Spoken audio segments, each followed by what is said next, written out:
Pulivendula Vontimitta ZPTC ఉప ఎన్నికల ఫలితం మరి కాసేపట్లో రానుంది. కడప శివార్లోని మౌలానా ఆజాద్ నేషనల్ ఉర్దూ యూనివర్సిటీలో కౌంటింగ్ ఏర్పాట్లు చేశారు. కౌంటింగ్ విధుల్లో 30 మంది సూపర్వైజర్లు, 60 మంది కౌంటింగ్ అసిస్టెంట్స్, 3 అసిస్టెంట్ స్టాటిస్టికల్ అధికారులు పాల్గొంటున్నారు. పులివెందుల జెడ్పీటీసీ స్థానానికి 10 టేబుల్ ఏర్పాటు చేశారు. ఒక రౌండ్ లో లెక్కింపు పూర్తి కానుంది. ఒంటిమిట్ట జెడ్పీటీసీ స్థానానికి 10 టేబుల్ ఏర్పాటు చేయగా 2 రౌండ్లలో లెక్కింపు పూర్తవనుంది. ఇక పులివెందుల ఒంటిమిట్ట జెడ్పీటీసీ స్థానాలకు వేరువేరుగా లెక్కింపు జరగనుంది. అసలు ఈ కౌంటింగ్ ఏ విధంగా జరుగుతుందేంటో తెలుసుకుందాం. న్యూస్ రూమ్ నుంచి మా ఇన్పుట్ ఇన్ఛార్జ్ శ్రీహరి లైవ్ ద్వారా సిద్ధంగా ఉన్నారు. శ్రీహరి. శంకరి, కడప సంబంధించినటువంటి ఏదైతే జెడ్పీటీసీ ఉప ఎన్నికల ఫలితాలపైన సర్వత్రా ఆసక్తి నెలకొంది. మరికొన్ని నిమిషాల్లోనే ఈ యొక్క ఫలితం కూడా వెల్లడి కాబోతోంది. ఇప్పటికే కౌంటింగ్ ప్రక్రియకు సంబంధించి అవసరమైన మొత్తం బ్యాలెట్ పత్రాలన్నింటినీ కూడా కట్టలు కట్టేటువంటి ప్రక్రియ దాదాపుగా పూర్తయింది. 25 చొప్పున ఒక్కొక్క కట్ట కట్టి వాటన్నిటినీ కూడా పక్కన పెడుతున్న పరిస్థితి. ఆ కట్టలు కట్టే కార్యక్రమం పూర్తయిన తర్వాత లెక్కింపు అనేది కూడా మొదలవుతుంది. సో పులివెందుల సంబంధించినటువంటి విషయానికే వస్తే ఇక్కడ పులివెందులలో ఇప్పటి వరకు మనం చూసినప్పుడు ఈ జెడ్పీటీసీ స్థానానికి సంబంధించినటువంటి ఎన్నికల విషయంలో స్పష్టంగా ఇక్కడ అభ్యర్థులు పోటీ చేయడం, నామినేషన్లు వేయడం, పోలింగ్ ప్రక్రియ జరగడం ఇలాంటివన్నీ కూడా ఈ దఫా చోటు చేసుకున్నాయి. అయితే కొన్ని చోట్ల అక్రమాలు జరిగాయి అని చెప్పి కంప్లైంట్లు ఇవ్వడంతో రీపోలింగ్ కూడా నిర్వహించినటువంటి పరిస్థితి 2 కేంద్రాల్లో. దీని తర్వాత ఈ యొక్క ఓట్ల లెక్కింపు కూడా జరగబోతోంది. సో ఓట్ల లెక్కింపుకు సంబంధించి విషయానికి వస్తే పులివెందులలో మొత్తం 10,601 ఓటు ఉంటే ఇక్కడ 7,814 మంది ఓటర్లు తమ యొక్క ఓటు హక్కు కూడా వినియోగించుకున్నారు. ఇక ఒంటిమిట్ట విషయానికి వస్తే ఇక్కడ మొత్తం 24,606 ఓట్లు ఉన్నాయి. అందులో 20,681 ఓట్లను పోలైనటువంటి పరిస్థితి. సో మొత్తం మీద చూస్తే పులివెందులకు సంబంధించినటువంటి విషయంలో ఒక్క రౌండ్ లో మొత్తం ఫలితం వెల్లడి కాబోతోంది.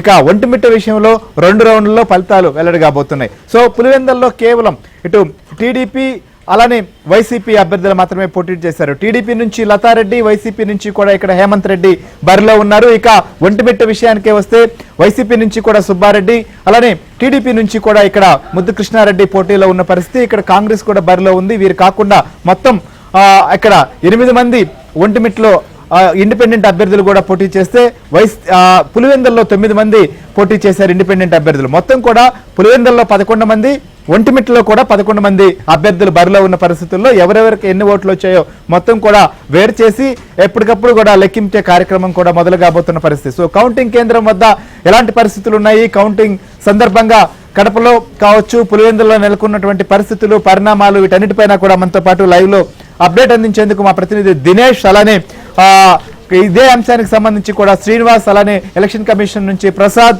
అట్లనే ఏదైతే మొత్తం పార్టీ వ్యవహారాలకు సంబంధించిన అప్డేట్ సత్య కూడా అందించబోతున్నారు. ముందుగా మనం ఒకసారి దినేష్ దగ్గరికి వెళ్దాం. దినేష్, ఏంటి సో మొత్తం లెక్కింపు సంబంధించినటువంటి కార్యక్రమం మొదలైనట్లేనా? కట్లు కట్టే అటువంటి కార్యక్రమం పూర్తయిందా? ఇక లెక్కింపు మాత్రమే చేయబోతున్నారా? ఎంతసేపట్లో ఇది కూడా పూర్తి కాబోతోంది?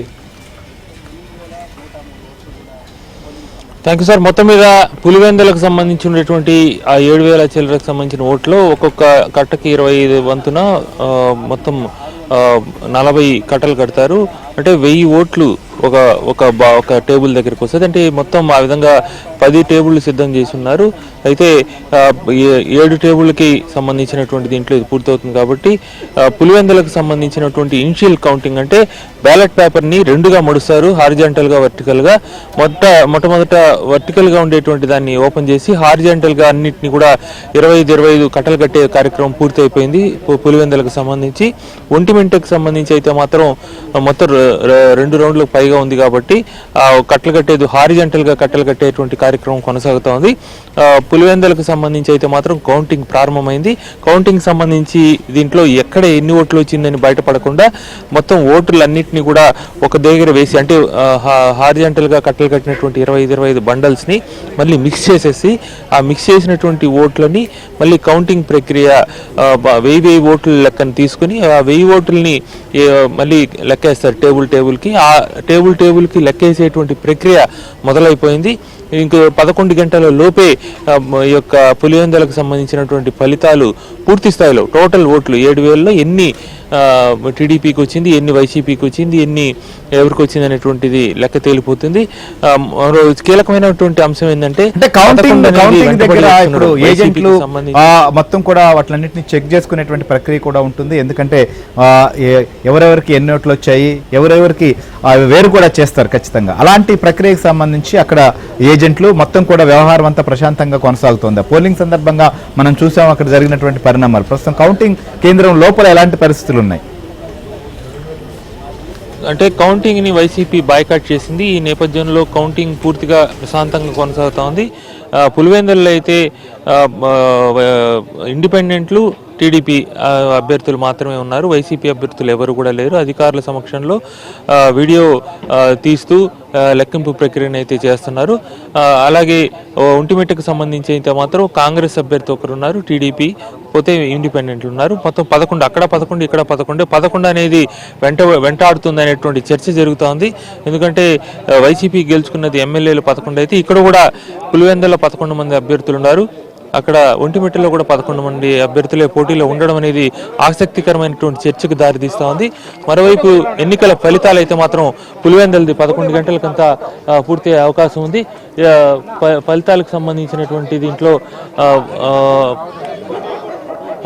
మేడం వచ్చిన్నారు. మేడం ఫలితాలు వచ్చేసిందా మేడం? ఏదైనా ఓకే, ఎన్ని గంటలకు ఫలితాలు వచ్చే అవకాశం ఉంది? ఓకే ఓకే ఓకే మొత్తంగా మనం చూస్తున్నాము హడావిడి, అందరూ కూడా చాలా ఉత్కంఠ. అంటే ఒక ఈ పులివెందులకు సంబంధించినటువంటి ఎంపీటీసీ ఫలితాల పైన ఒక రకంగా చెప్పాలంటే ఉభయ తెలుగు రాష్ట్రాలే కాదు, ఎక్కడెక్కడ తెలుగు వాళ్ళు ఉన్నారో అందరూ కూడా ఏం జరగబోతున్నటువంటి ఆసక్తి అయితే సర్వత్రా నెలకొంది. నిజం చెప్పాలంటే పులివెందులలో తాయిలాలు కూడా, అంటే ఓటు హక్కు వినియోగించుకోవటం అనేది ఎలాగైతే ఎన్నో సంవత్సరాలుగా లేదో, తాయిలాలు కూడా అంటే జనరల్గా ఎలక్షన్ అనేది ఒక కొంత ఏదైనా వాళ్ళ ఓటర్లకి ఏదైనా ఇవ్వడం మంచి చెడ్డ అనేది కూడా ఈ పులివెందులని దీంట్లో ఎప్పుడు జరిగింది లేదు. అయితే ఈసారి మొట్టమొదటిసారి వైసీపీ 10,000 రూపాయల వరకు కూడా ఇచ్చిందని చెప్పి మనకు సమాచారం ఉంది. చాలా మంది మనం బయట వచ్చేటప్పుడు కూడా ఇక్కడ ఉండేటువంటి వాళ్ళతో కాదు, అట్లాగే ఎన్నికలప్పుడు కూడా మాట్లాడడం కూడా జరిగింది. ఈ నేపథ్యంలో పులివెందులలో 10,000 రూపాయలు అంటే ఓటు హక్కు వినియోగించుకోవడానికి అవకాశం ఇవ్వకపోవడమే కాదు, తాయిలాలు కూడా ఇవ్వడం అనేది మొదటిసారి జరిగింది. ఈ నేపథ్యంలో ఈ ఒక ఆసక్తికరమైనటువంటి అంశంగా ఈ ఫలితాలని సర్వత్రా చూసే పరిస్థితి ఉంది. ఇక పులివెందులే కాదు, ఒంటిమిట్ట విషయానికి వస్తే కూడా ఒంటిమిట్టలో కూడా మనం చూసాం అక్కడ పోలింగ్ రోజున చాలా హోరాహోరీగా సాగినటువంటి పరిస్థితులు, పరిణామాలు. కొన్ని పోలింగ్ కేంద్రాల వద్ద ఉద్రిక్తత కూడా నెలకొంది. తర్వాత పోలీసు అధికారులు అక్కడికి రావడం, అటు టీడీపీ సంబంధించినటువంటి వాళ్ళు కావచ్చు, వైసీపీ సంబంధించినటువంటి నాయకులు ఎవరు వచ్చినప్పటికీ కూడా వారిని పంపించేయడం, ఇలాంటి పరిణామాలు కూడా జరిగాయి. ఇక ఒంటిమిట్ట విషయంలో ఎలా ఉండబోతోంది, అక్కడ ఉన్నటువంటి పరిస్థితి ఏంటి?